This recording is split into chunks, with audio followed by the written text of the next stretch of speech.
قال النبي صلى الله عليه وآله وبارك وسلم السلام قبل الكلام السلام عليكم ورحمة الله وبركاته.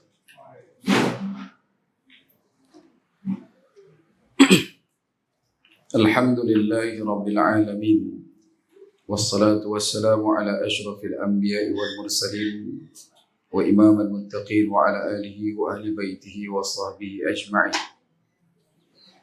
أشهد ونشهد أن لا إله إلا الله وحده لا شريك له وأشهد ونشهد أن محمدا عبده ورسوله لا نبي بعده. إن الحمد لله نحمده ونستعينه ونستغفره ومن شرور أنفسنا ومن سيئات أعمالنا من يهده الله فلا مضل له ومن يضلل فلا هادي له. سبحانك لا علم لنا إلا ما علمتنا إنك أنت العليم الحكيم وتب علينا يا مولانا إنك أنت التواب الرحيم. اللهم إنا نسألك فهم النبيين وحفظ المرسلين وإلهام الملائكة المقربين. اللهم أغننا بالعلم وزينا بالحلم وأكرمنا بالتقوى وجبلنا بالعافية. نويت التعلم بالتعليم وتذكر بالتذكير ونفع والانتفاع والإفادة والاستفادة والحث على التمسك بكتاب الله وسنة رسوله والدعاء إلى الهدى ودلالة على الخير ابتغاء وجه الله وقربه ومرضاته وثوابه لله تعالى. قال الله تعالى في الكتاب العزيز بعد أعوذ بالله من الشيطان الرجيم رب اشرح لي صدري ويسر لي أمري واحلل عقدة من لساني يفقهوا قولي رب اجعلني مقيم الصلاة ومن ذريتي ربنا وتقبل دعاء. أما بعد. Alhamdulillah, tama-tamanya dan selama-lamanya kita rafa'kan syukur kepada Allah Subhanahu wa taala dengan faham, sedar dan segar bahwasanya Allah jualah yang menciptakan langit dan bumi serta apa yang ada di antara keduanya dengan kekuasaan mutlak milik Allah dan ketunggalan Allah Subhanahu wa taala. Seterusnya salawat serta salam ke atas junjungan besar baginda Nabi sallallahu alaihi wasallam. Manusia menjadi asbab musabab paling utama dan mulia. Kita diberikan kebaikan, kita dihimpunkan dalam ketaatan, diberikan pinjaman Islam, iman dan ihsan sampai ke pagi ini. Menginjak masuk ke pagi ke-27 bagi Ramadan edisi 1444 Hijriah. Memberikan makna tanda kepada kita Allah Subhanahu wa taala masih lagi meruangkan dan memberi peluang untuk kita mengemis keampunan Allah Subhanahu wa taala dan mengutip segala kebaikan yang dilimpah curahkan dalam ruang Ramadan yang masih lagi tersisa. Perkara yang paling penting untuk kita tuntaskan dalam melayari dan menelusuri hari-hari akhir Ramadan, adakah sampai ke pagi ini sudah pun kita memiliki dua watak utama orang yang mendapat Ramadan yang berkualiti, ataupun kita terlepas dua watak ini sehingga menyebabkan Ramadan kita menjadi mati. Antara perkara yang paling besar untuk kita sembah hadapkan ke hadapan Allah Subhanahu wa taala bagi hamba-hambanya yang masuk ke dalam ruang Ramadan perlu memiliki dua ketetapan yang Allah Subhanahu wa taala sebutkan, firmankan dalam Al-Quran, iaitu yang pertama la'allakum tattaqun dan yang keduanya la'allakum tashkurun. Adakah sampai hari ini, sampai ke pagi ini kita sudah pun boleh menarik nafas lega dan merasakan bahawasanya diri kita ini telah pun menjadi orang yang lebih bertakwa daripada hari yang sebelumnya? Indikator Ramadan diukur pada setiap hari yang berentetan. Kerana itu bila kita lihat satu Ramadan keadaan kita mungkin baru nak mulakan jalan-jalan kebaikan, hari keduanya semakin bertambah, ketiga, keempat dan seterusnya semakin bertambah. Dan kalaulah dah sampai ke pagi yang ke-27, sepatut padannya penambahan nilai takwa itu telah pun membungkam rasa kesalahan kita di hadapan Allah Subhanahu wa taala dan mematikan nafsu kita daripada nak melakukan maksiat. Sepatutnya begitu. Sebab tu selalu kita sebut Ramadan ini bukan bulan juadah supaya kita berperang dengan nafsu yang ada dalam diri, yang senantiasa bangun untuk merasakan setiap kali iftar itu adalah waktu balas dendam sebab tak makan 13 jam. Waktu Ramadan ini dia bukan bulan untuk kita mengira-gira fashion dan sebagainya pada nilai pakaian, tetapi pakaian takwa yang bakal kita sarung untuk kita jadikan bekal modal di hadapan Allah Subhanahu wa taala. Ramadan bukanlah datang untuk kita melengkapkan, membeza banding banyak mana kuih raya yang dapat kita hidangkan di pagi Syawal, tetapi sebanyak mana pahala yang bakal kita tunjukkan, kita hadapkan ke hadapan Allah di Yaumul Mizan. Sebab itu Ramadan ini datang silih berganti. Sama ada pada kali ini Ramadan yang meninggalkan kita ataupun kita yang meninggalkan Ramadan masih lagi berada dalam wallahu ta'ala a'lam. Justru berusahalah untuk ambil kebaikan setiap inci perjalanan akhir Ramadan ini untuk kita rafakkan setinggi sembah kepada Allah Subhanahu wa taala. Moga-moga Allah Subhanahu wa taala menerima jual beli kita. Moga-moga Allah taala terima setiap rukuk sujud kita. Moga-moga Allah Subhanahu wa taala terima setiap baris, titik, huruf Al-Quran yang kita baca. Moga-moga Allah taala terima setiap amal sedekah kita. Moga-moga Allah taala juga menerima setiap kuntum senyum yang kita lepaskan, yang kita tebarkan kepada seluruh alam. Moga-moga Allah Subhanahu wa taala menerima setiap amal ibadat yang kita lakukan dan kita rangkumkan ke semua amalan ini hanya sahaja lillahi ta'ala. Sebab itu tuan-tuan,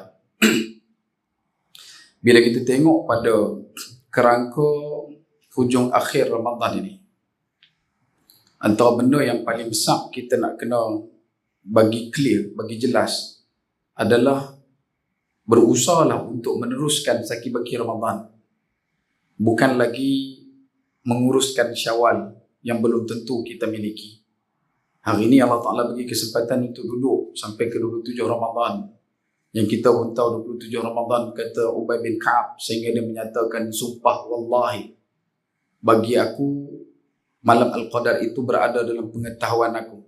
Demi Allah, malam Al-Qadar itu adalah 27 Ramadan, kata Ubay bin Ka'ab radhiyallahu anhu. Dan kita telah pun melalui malam tadi, sampailah ke subuh ini, duduk dalam deruan dan seruan panggilan Allah Subhanahu wa taala. Moga-moga Allah Taala terima setiap jerih peluh payah kita, setiap keringat yang melekat pada pakaian kita. Sebab syurga maharnya mahal. Dia punya bayaran untuk masuk syurga bukanlah dengan ketawa berdekah-dekah, bukanlah dalam keadaan kita mampu untuk bersila panggung melepaskan lelah di dunia. Tidak. Syurga jalannya adalah peluh dan juga darah. We're full of blood and sweat. Duduk dalam keadaan kita nak kena mengerah. Kita kena duduk dalam keadaan tidak mengalah, bangkit keras menentang, senantiasa melawan. Segala tindak tanduk nafsu perlu untuk kita lentur-kendorkan. Dan ini adalah perkara yang kita patut hadap sepanjang bulan Ramadan. Adapun untuk penantian kita berakhirnya Ramadan nanti, moga-moga Allah Subhanahu wa taala terima. Rabbana taqabbal minna, insya-Allah, amin. Kemudian dalam ruang yang sedikit ini, saya nak mengambil kesempatan untuk kembali membawa tautan pandangan tuan-tuan pada perkara yang mungkin langka pada sekian banyaknya orang. Dan kita bukanlah bersifat untuk membetulkan, menegakkan benang yang basah, tetapi sekadar merenung ke relung sejarah. Antara benda yang paling besar bila mana kita masuk ke pagi Syawal, perkara yang pasti akan dibuatkan daripada malam itu sampailah ke pagi adalah dengan kalimah takbir. Kita akan bertakbir, kita akan bertahmid, dan kita akan memuji Allah Subhanahu wa taala. Kalau kita tengok pada kerangka masa yang lalu, tentu akan dapati betapa umat ini, bangsa ini adalah satu bangsa yang meraihkan Ramadan sebagai bulan yang sama caranya bagaimana Nabi SAW meraihkan di zaman Nabi SAW. Dan itu termasuk dalam perintah Allah Subhanahu Wa Taala. Pada tahun kedua Hijriah, Nabi SAW bersama dengan para sahabat menggalas tanggungjawab besar duduk di medan tempur perang Badar. Dan ia berlaku dalam bulan Ramadan. Begitu juga dengan beberapa siri perang yang lain, perang-perang besar. Semua itu berlaku dalam bulan Ramadan. Ada sejarah yang tersimpan, tidak dibentangkan kepada pengetahuan masyarakat umat. Saya sebut dengan kalimah bangsa ini menjadikan bulan Ramadan sebagai bulan untuk berpencak jurus dalam gelanggang medan perang, bertembung dengan segala orang yang menentang keislaman. Menentang kekufuran itu dilakukan sepanjang bulan Ramadan dalam banyak kali daripada perjalanan sejarah. Daripada awal perang menentang Portugis sampailah kepada perang Bisik. Kebanyakannya perang akan dinoktahkan, akan dimulakan serangan setidaknya dalam bulan Ramadan. Kenapa tidak? Kerana daripada apa yang kita amati sampai ke pagi ini, bahkan nanti tuan-tuan pun akan jumpa sampai ke pagi Syawal, antara perkara yang akan kita lihat bila sambut saja hari raya, dia ada satu nuansa, dia ada satu benda yang terbiasa dengan suasana raya, iaitu orang akan berpakaian baju Melayu bersamping, bersongkok. Dan pakaian ni bukan pakaian yang biasa kita duk pakai hari-hari sekarang. Dulu kalau lah pakai baju Melayu samping songkok hari-hari, marah. Dia kata Abang Jamil ke apa? Hari-hari nak pakai baju tu kan. Dia akan pakai satu baju ni, pakaian ni, dia punya suit tu akan pakai untuk occasion tertentu je. Pertabalan, istiadat, ada penggunaan watikah, penggunaan pingat, lantikan dan sebagainya. Ada penganugerahan darjah kebesaran dia, pakaian itu. Masuk ke sidang parlimen juga pakaian itu. Berkahwin, benda-benda besar dalam hidup dia akan pakai pakaian itu. Begitu juga hari raya. Kenapa? Ada kajian yang dilakukan berkenaan dengan situasi ini. Mereka mengatakan pakaian di pagi raya itu adalah pakaian perang. Pakaian perang. Dia akan main dalam keadaan 3 lapis baju. Satu baju yang letakkan di dalam, yang luarnya baju Melayu yang kita nampak, berbutang 5 atau berteluk belanga. Kemudian akan ada baju layang dekat luar. Kemudian bersamping, parasnya daripada pusat sampai ke lutut, penisbahan kepada aurat dalam mazhab Syafi'i. Seluarnya tidaklah terlalu labuh, tidak menempuh bawah buku lali, tapi sedikit ke atas, akan bercapal dengan keadaan capal kepit, bukan capal yang tak ada ni tu, capal seralum tak ada capal kepit. Semuanya persis mengikut baginda Nabi SAW. Sehingga kerangka pola nak jahit baju tu, kan kita jahit baju dia pakai pola kan? Betul ke pola? Ada lukis dengan sabun tu. Sabun apa? Kapok tu kan? Saya dulu ingatkan pendatang tu kira. Kata ni buah kirim ke apa kan? Rupanya tak, untuk tanda kain nak buat pola. Dia kena buat pesak betul. Baju Melayu. Baru ni mereka duk tibai. Baju hak duk ada lah ni, baju kurta tu bukan baju Melayu. Lepas tu baju Melayu murtad. P. Dia kena ada pesak dan dia kena ada kekek. Kan? Baju kurung pun sama. Baju kurung lah tak apa nak kurung. Pasal dia ada cutting. Kalau ikut baju kurung, kata siapa tu? Bini Ungku Aziz. Kan? Azah. Tunku Azah kan? Azah Aziz. Dia abang baju kurung tu falsafahnya adalah untuk mengurung aurat. Apa maksud kurung? Kurung tak mau bagi lepas. Tutup. Orang abang kita ambil tangkap ayam pergi kurung. Kita pun ambil ayam kurung. Pintu buka, kurung lah. Tu kan kurung. Tu mangkap. Orang abang kita suruh kurung ikan wan. Bubuh dalam timba. Kita bubuh dalam timba. Tak letak lapik dengan talam, tak buh bata. Kurung lah. Hampa ingat ikan wan tu serupa ikan gapi. Dia nanti lompat, dia nanti tumbuk dengan timba, dengan talam yang tak ada lapik, semua nanti tunggil. Saya baru ni hari ketiga Ramadan saja cerita lah. Tengah hari duk bersiap kat rumah. Tiba-tiba ada ikan wan main rumah. Saya pelik lah, ikan wan main. Besar ikan wan. Ingat dalam panjang ni dah, dekat taklah sampai 1 kilo lebih. Ada kot dekat 1 kilo. Tak tahu dia main kat mana, tapi dia mengesok main ke depan rumah. Kita buka petang tengah hari tu, nak pergi lohok, tengok pendatang pun duk menguat depan rumah, punya kawan. Kan? Jadi petang tu buka puasa makan kawan. Saya buat bantut, tahu bantut?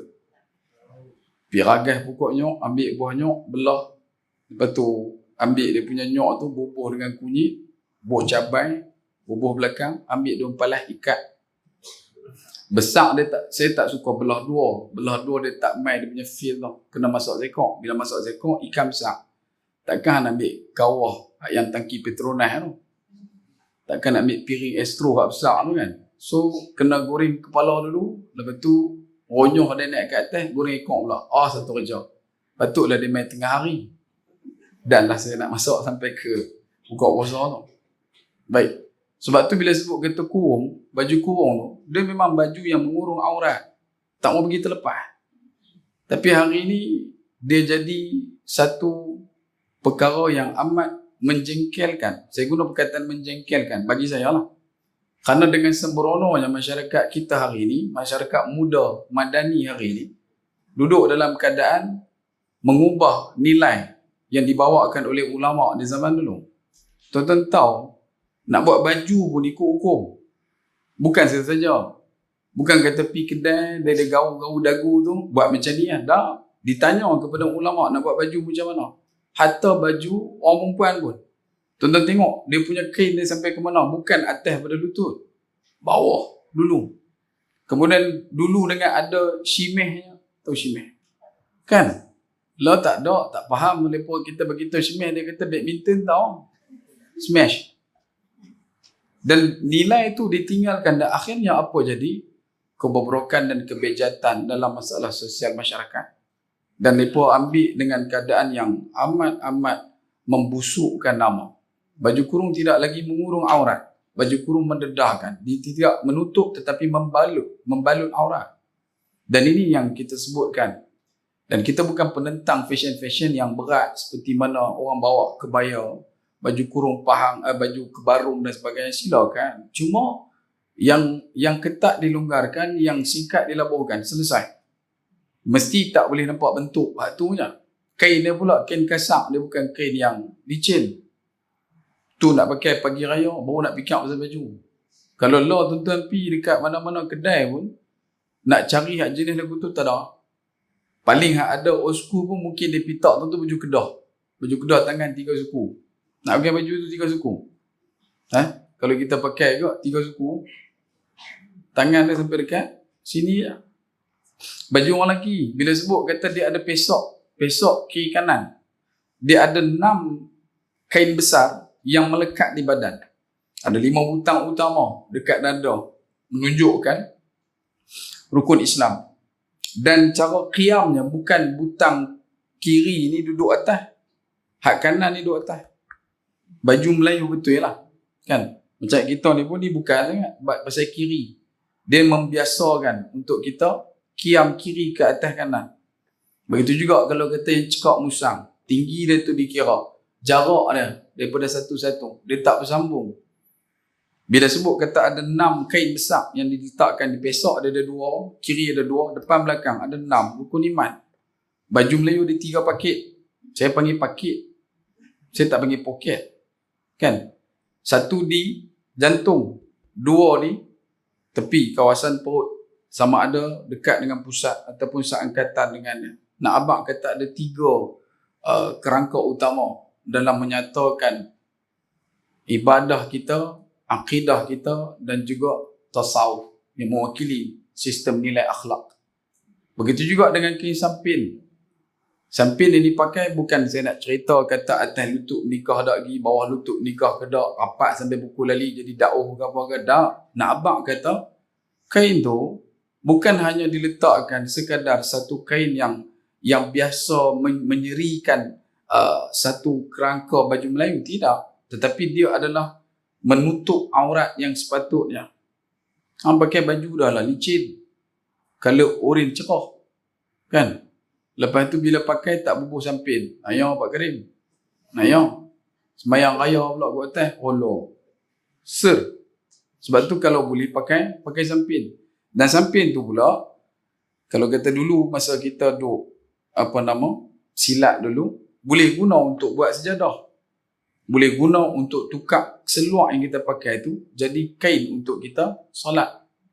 Tak dikira lagi berkenaan dengan pemakaian destar, tanjak, tengkolok yang letak atas kepala. Semutar yang semuanya mewakili titik nilai senjata.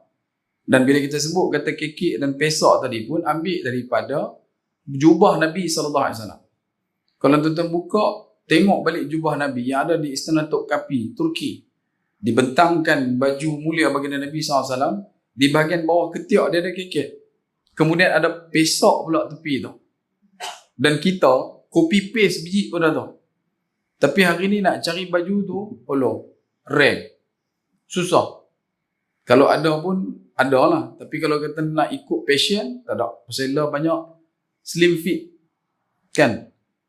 Buka puasa mentek kedah, tak mau-mau, duk slim fit. Perut tu dia. Nak lereka main duk main. Slim fit. Tariklah sampin, duk atas dia pusat. Kononnya nak kontrol. Dan sebab tu, macam saya sebut dulu, natijah kepada mengikut dan menyantuni sunnah Nabi SAW, ketika berbuka tu Nabi abang. Kalau tuan-tuan buka adalah hadis, Nabi beritahu berbukalah puasa walaupun dengan sebelah kurma. Tuan-tuan buka dalam Bukhari dan Muslim, jumpa hadis yang sama. Abu Daud dan Ibnu Majah juga jumpa juga hadis yang sama. Buka puasa sebelah kurma, buka puasa sebelah kurma. Nabi satu orang yang walk the talk, Nabi adalah orang yang buat apa yang dia cakap, dan Nabi SAW dia cakap apa yang dia buat. Dan memang sebenarnya Nabi buka puasa dengan sebelah kurma. Sebab tu umur 53 tahun 8 bulan usia Nabi ketika mana melakukan hijrah, ketika memanjat ke Gua Thur, di Bukit Thur itu. Nabi mampu lagi dengan kekuatan pada usia 53-54 tahun untuk agas bukit. Dan Nabi SAW bila berdiri tunduk ke bawah, masih lagi nampak kaki. Nak abang kata perut Nabi flat. Kita flat. Bukan kita lah. Belah-belah lain. Sini okey, sini okey. Dia tunduk tu, tak nampak kaki. Dia nampak kaki member dah. Kaki dia tak nampak. Tak tahu pergi mana. Lepas tu dia buat Misteri Nusantara. Misteri Nusantara apa, buka puasa apa, ramai berpat pinggan. Kan? Minum air, gedung. 3 jam. Sekali ada. Lepas tu bila dah makan banyak, apa jadi lepas buka puasa? Kenderaan berat ikut kiri.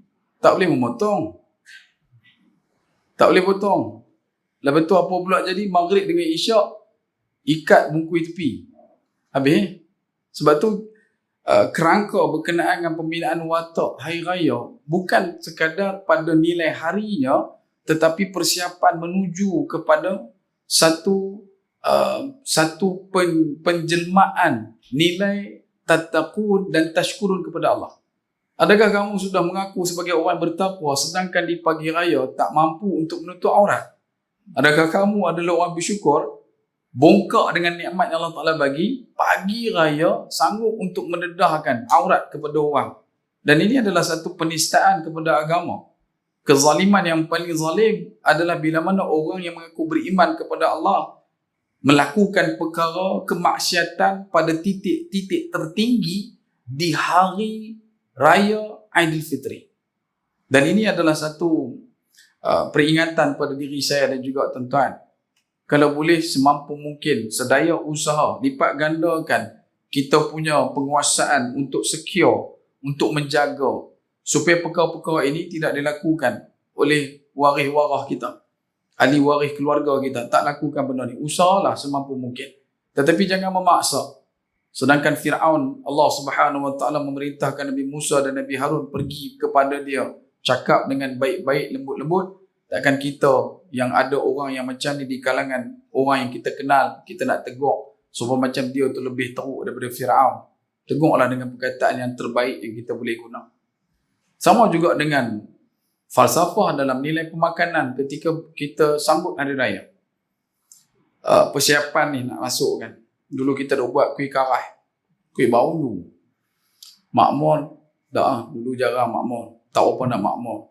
Dia faham kan. Kan? Dia berkata makmur ni kuih lelaki ke perempuan? Betul makmur ni kuih perempuan. Pasal makmur. Kalau kuih lelaki, pakmur. Punggah.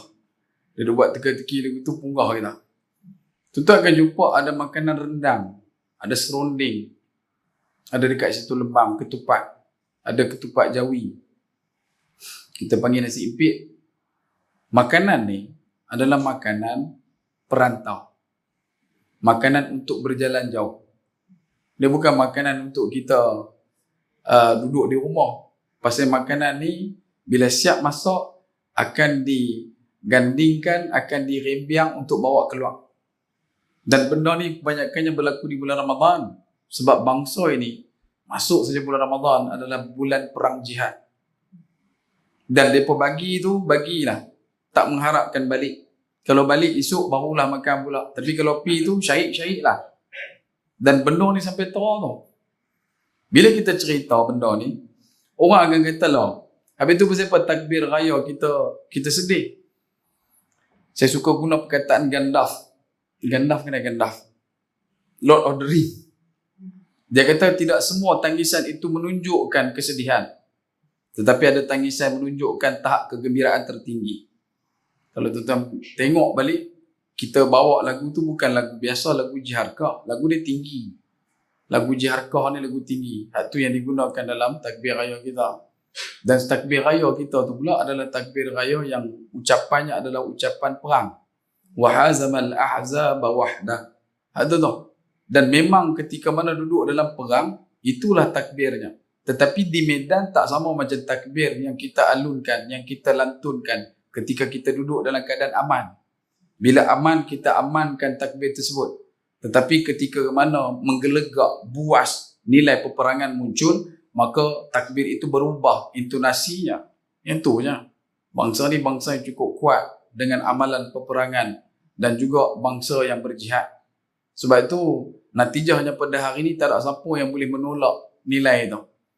Kalau tak percaya, kalau hari raya ni kita bukan mestilah. Paling tidak mesti ada ketupat. Tadi kata tak mesti, tapi mesti ada kan. Maksud saya tu, ada kan benda tu kan. Kalau tak buat tu dia rasa macam awak tu. Ni sambut raya apa. Kan? Dia mesti ada. Sebab apa? Sebab memang itulah yang ada dalam darah kita. Yang itulah ada dalam jati diri kita secara kita tak sedar. Kuih karah, kuih bawa jalan jauh. Bahulu, kuih kapal terbang, semua kuih bawa jalan jauh. Mana ada orang duk bawa badak berendam jalan jauh? Tuan-tuan pernah tengok?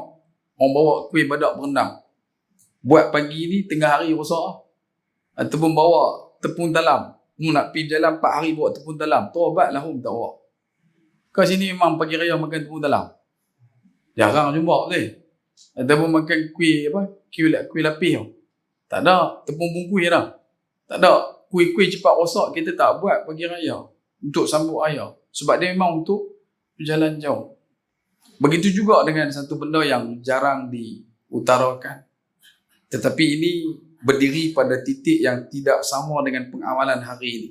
Iaitu mendentungkan letupan meriam. Kalau tuan-tuan tengok secara ilustrasi negara bangsa, antaranya Sudan. Kalau tuan-tuan tengok sambutan hari raya mereka, lepas daripada sembahyang raya, mereka akan keluar, mereka akan pegang pedang. Ramai-ramai, lepas tu buat menari depan masjid, ramai-ramai. Dan itu adalah satu pengistilahan ataupun nak menunjukkan bahawasanya memang mereka juga adalah orang yang menghayati nilai takbir. Kerana itu yang ditunjukkan adalah syiar, simbolik kepada peperangan. Dengan adanya perang dan juga tarian kemenangan atas peperangan.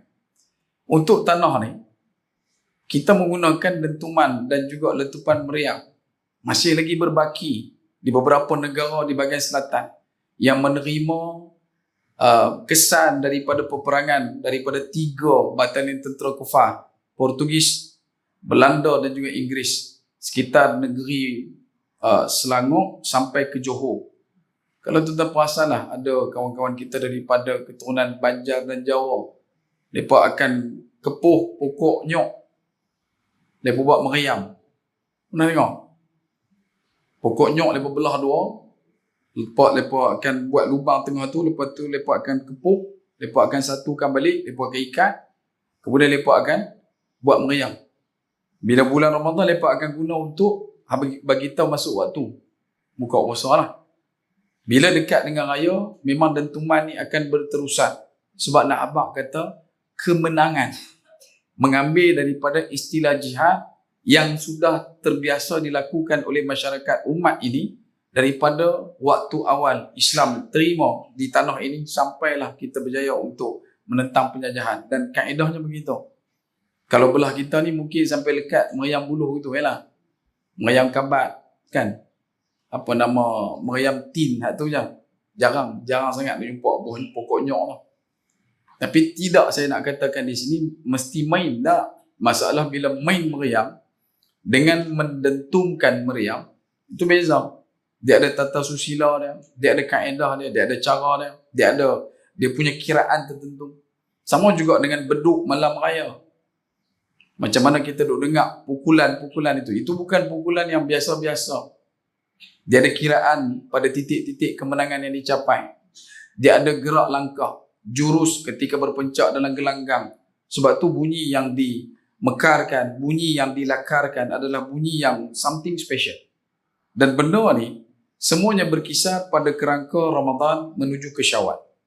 Dan sebab itu, apa yang saya nak beritahu dan saya nak sebutkan di sini, bahawasanya Ramadan pada kunjungan waktu terdahulu adalah Ramadan yang benar-benar membekas sehingga mengaktifkan setiap perbuatan itu bukan hanya pada perkataan tetapi dinatijahkan juga dalam bentuk amal. Mereka bukan takat bertakbir semata-mata tetapi mereka juga adalah orang yang meninggikan syiar dan bagi tahu dekat segala musuh-musuh Allah Subhanahu Wa Taala.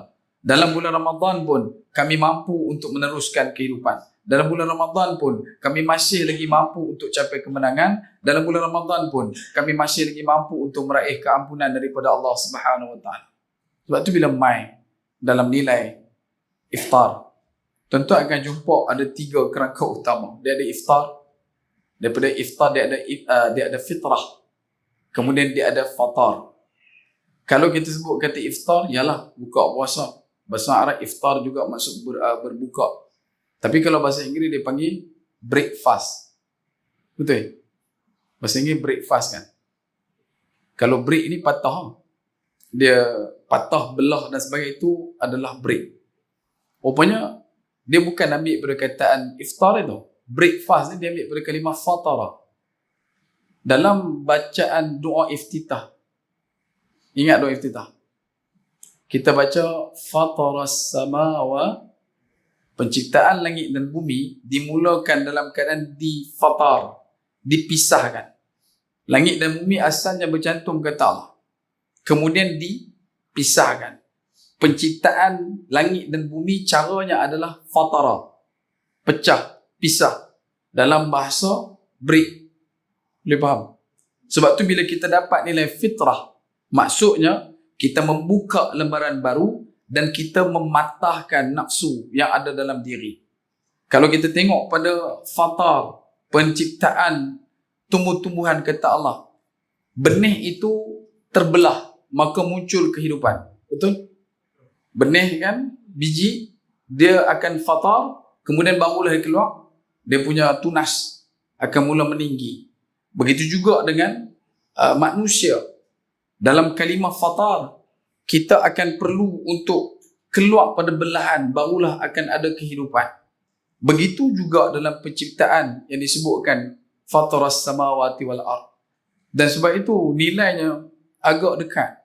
Dan bila kita dah duduk dalam keadaan fitrah, maksudnya kita telah pun berikan kehidupan baru, bukan reincarnation, bukan kehidupan semula, tetapi kehidupan yang lebih baik daripada dahulu, yang 11 bulan kita duduk dalam nilai lalainya, laranya, melalui proses Ramadan, kita jadi orang yang mendapat nilai kebaikan, dan kita berdiri di hadapan Allah Subhanahu wa taala melaungkan kalimah wa hadzamal ahzab wahdah.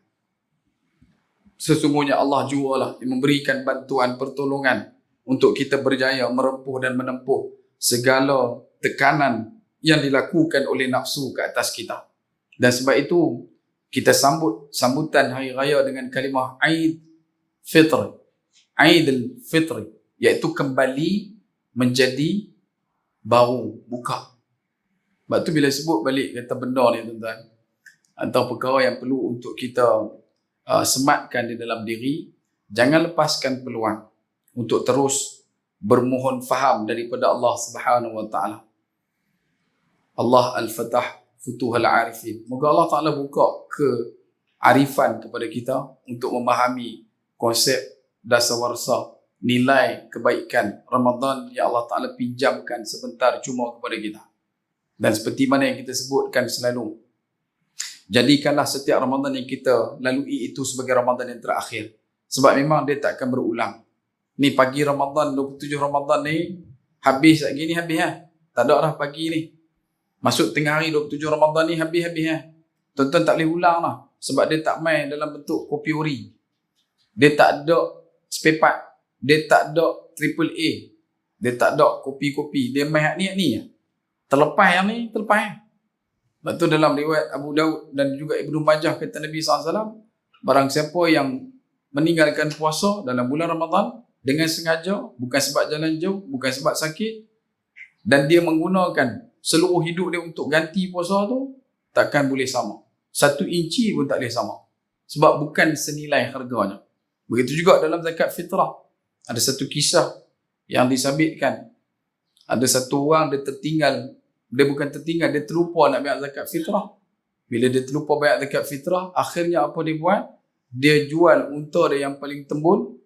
Hasil jualan unta, dia guna untuk tebus satu orang hamba. Dan kemudian dia datang bertemu dengan Nabi SAW dan berkata, sesungguhnya dia terlupa nak bayar zakat fitrah. Dan dia telah pun menjual untanya dan telah membebaskan seorang hamba dengan jualan unta tersebut, hasil jualan unta tersebut, dan itu dilakukan untuk menggantikan zakat fitrah yang tertinggal dalam bulan Ramadan dan juga Syawal itu.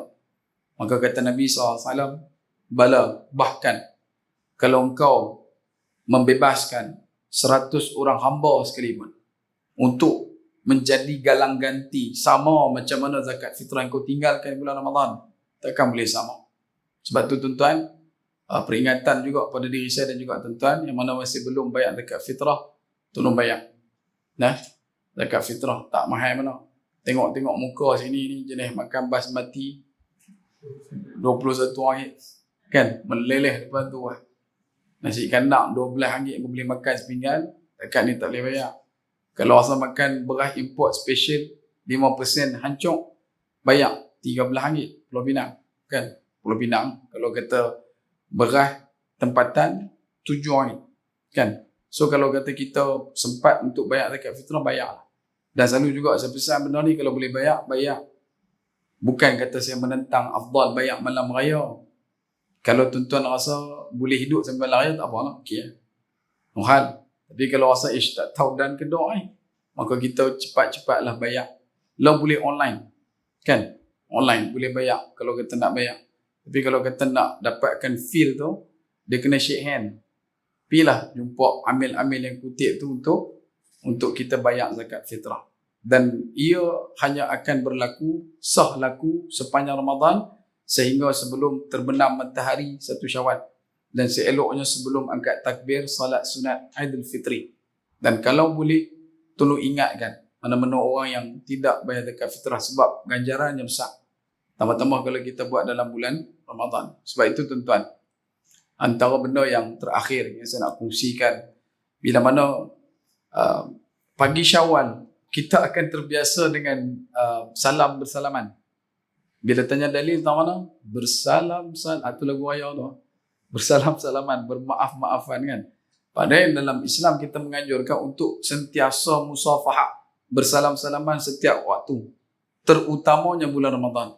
Sebab bulan Ramadan kalau tuan-tuan banyak salam dengan orang, kemudian tuan-tuan berselawat atas Nabi SAW.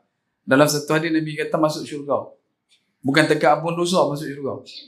Orang yang duduk bersalam kemudian berselawat.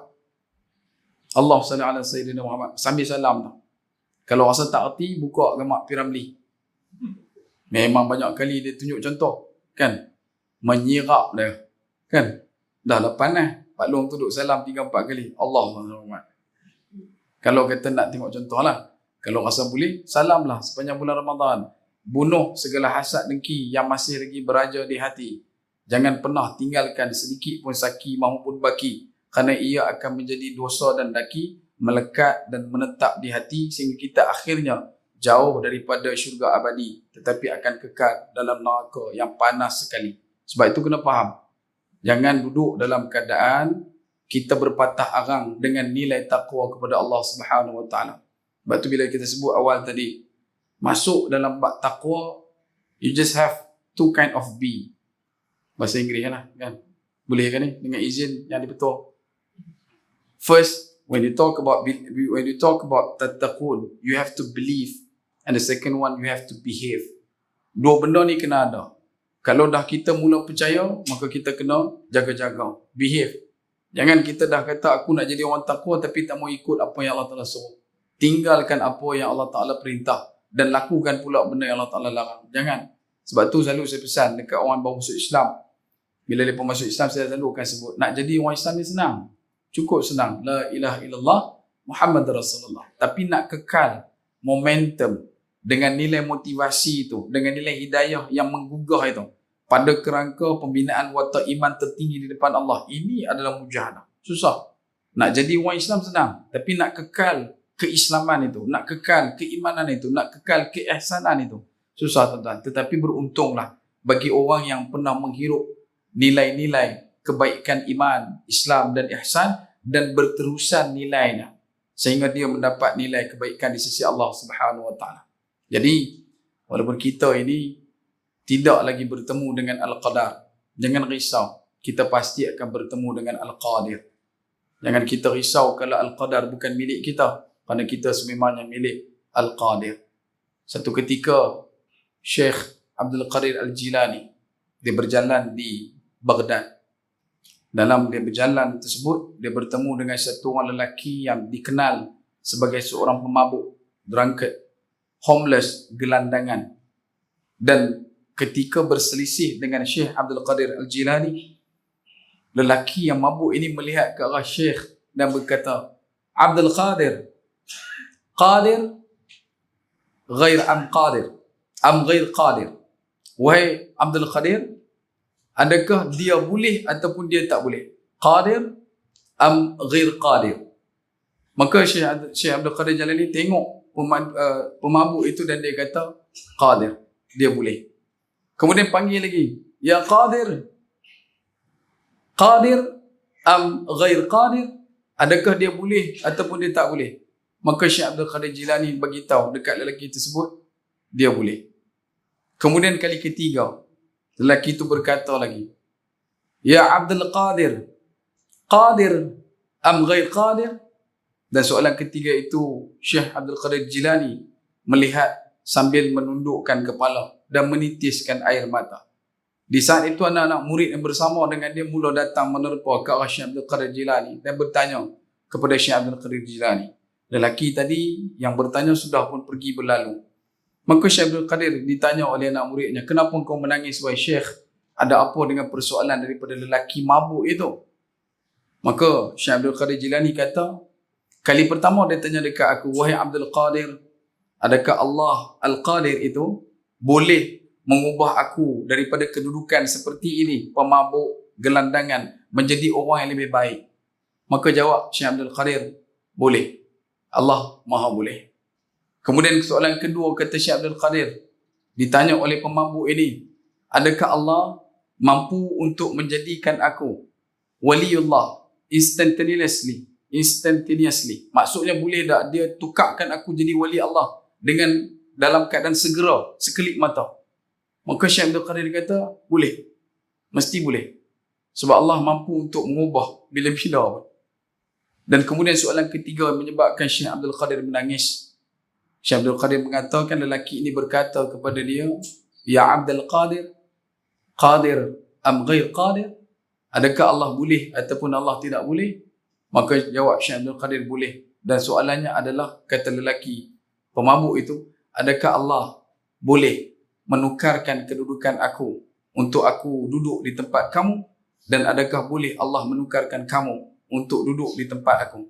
Dan disebabkan soalan ketiga itu, Abdul Qadir Jilani menundukkan kepala dan menitiskan air mata. Kerana apa? Kita duduk dalam apa-apa potensi dan posisi hari ini, jangan pernah memandang rendah pada mana-mana makhluk Allah Subhanahu Wa Taala. Sebab bila-bila masa sahaja Allah mampu untuk membungkamkan wajah kita ke tanah dan mengangkat orang yang kita hinakan. Dan dalam waktu yang sama, jangan pernah bicara tentang keburukan orang, sedangkan orang yang kita bicarakan keburukannya itu sedang memohon ampun kepada Allah dan akhir kalamnya menuju syurga Allah, sedangkan kita mati dalam keadaan membicara keburukan orang. Maka benarlah kata Imam Syafi'i rahimahullah ta'ala, jangan gunakan lidah kamu untuk berbicara keburukan orang, kerana orang juga punya lidah dan kamu juga punya keburukan. Sebab itu tuan-tuan, dalam kita menjadikan Ramadan kali ini Ramadan yang terbaik, ia bukanlah berkisar berkenaan dengan jumlah hari yang kita penuhkan untuk berpuasa, tetapi bagaimana kita menjadikan puasa itu sebagai pemangkin terkuat untuk kita mendekatkan diri kepada Allah dan melihat kembali segala dosa yang kita lakukan dan mencari kebaikan pada setiap sisi orang yang kita jumpa. Sebab kita tak tahu kalam akhir kita adakah dalam keadaan mengira-ngira dosa kita ataupun duduk dalam keadaan menghitung-hitung dosa orang. Amat buruklah bagi orang yang meninggal dunia dalam keadaan sedang menghitung dosa-dosa orang. Sebab tu inci akhir Ramadan ni, media sosial kalau tuan-tuan boleh kontrol lah. Dia cerita pasal orang saja. Cerai lah, menikah lah, masuk Islam lah, keluar Islam lah. Benda-benda ni antara benda yang akan menjadi risiko mencuri dan mencari industri pahala yang kita bina untuk disembah hadap ke hadapan Allah Subhanahu Wa Taala. Ramadan dia bukan lagi gudang dan gedung pahala. Ramadan bukan cerita berkenaan dengan hamparan kebaikan. Ramadan ia berkisar tentang industri. Boleh faham? Dia bukan industri kecil sederhana. Ini industri interplanet, bukan internasional. Sebab seluruh makhluk sedang melihat dan meneliti. Mana tidaknya Allah Ta'ala kata dalam surah Al-Qadar, Tanazzalul malaikatu war-ruh fiha bi'izni rabbihim min kulli amr. Salamun hiya hatta matla'il fajr. Malaikat Allah Subhanahu Wa Ta'ala turunkan untuk mai ke bumi. Begitu juga dengan ketua malaikat, Malaikat Jibril, yang membawakan kepada kita salamun, tenteram, aman, damai, melihat kebaikan orang, mengira kerosakan dan juga keburukan diri. Dan kalau kita tak boleh nak dapat benda tu, minta kepada Allah. Allah mampu untuk memberikan.